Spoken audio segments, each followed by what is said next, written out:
Guillaume à son marin. De la pâte à modeler. Un crayon à papier. On peut tester. Alice. Un poisson. Oui. Donc on a fait des hypothèses. Et puis notre première hypothèse c'était la masse. Et donc on a cherché des objets qui coulent. On s'est dit c'est la couche de la masse. Donc on a pris de la pâte à modeler, on l'a arrondie. Et puis on l'a pesée. Elle fait 15 grammes. Ensuite on l'a mis dans l'eau. Ça coule. Tu la retires. Donc on a pris la même boule de pâte à modeler, mais sauf qu'on en a enlevé jusqu'avant on a eu 2 grammes. Parce qu'on a eu 2 grammes de boule de pâte à modeler. Et puis on l'a mis dans l'eau, on a vu toujours que ça coulait. Donc voilà, donc ça fait 2 grammes, la petite boule de pâte à modeler elle fait 2 grammes. On va la mettre dans l'eau. Stéphanie, Ça flotte. ça flotte. Vas-y. Et ça coule. On a vu que ça coule aussi. Jusqu'à 2 grammes ça coule.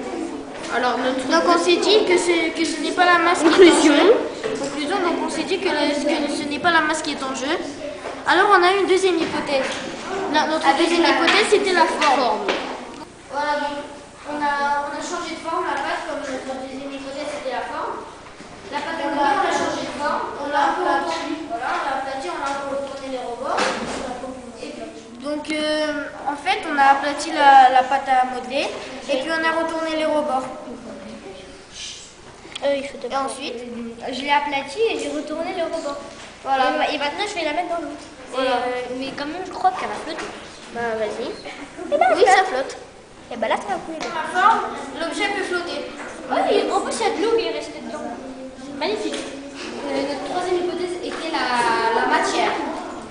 Alors, donc ça c'est du polystyrène. Voilà. Et puis on l'a mis dans l'eau. Et on voit que ça flotte. Voilà. Coule, du verre. Une bille en verre. On a vu qu'elle coule. Voilà.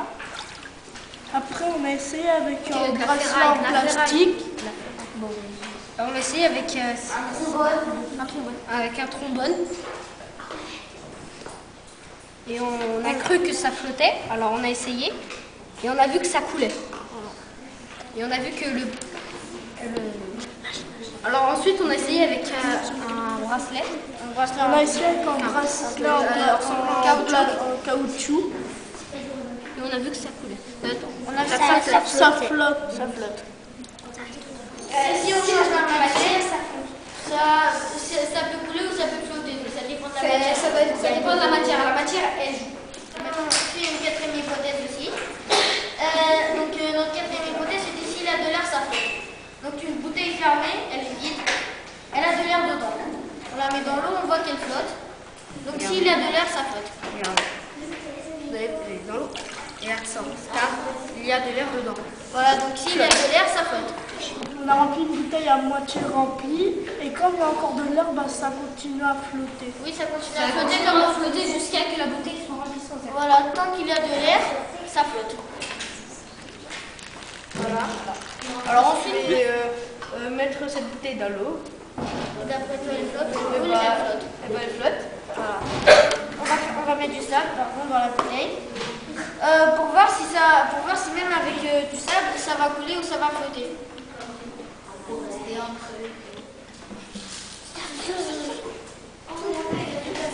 Il a tout mis. C'est pas grave.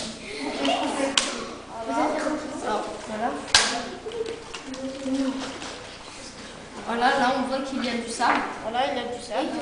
D'après toi, ça va couler ou ça va flotter?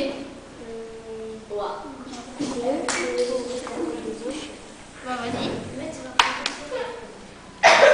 Et bah la partie avec du sable coule et la partie avec du sable flotte. On s'est dit que quand on avait rempli la bouteille à moitié, il y avait de l'air dedans. Donc on s'est dit qu'en la remplissant entière, il n'y aura plus du tout d'air dedans. Donc quand il n'y a pas d'air, ça ne flotte pas normalement. Elle va couler. Elle reste entre deux eaux. Mets ta main en dessous. Mets ta main, Laisse. mets la bouteille. Tes manches. Voilà. Voilà, donc maman elle est en dessous de la bouteille. Donc la conclusion, on voit qu'une bouteille remplie d'eau reste entre deux eaux. Et on s'est dit aussi qu'il y a un rapport entre le volume et la masse, comme eux deux ensemble, ils sont en jeu. Et qu'il y a un rapport entre le volume et la masse. Donc pour découvrir ce rapport, on a pesé la bouteille. Donc cette bouteille pèse 1 kg. Et donc 1 kg doit faire en fait 1 litre.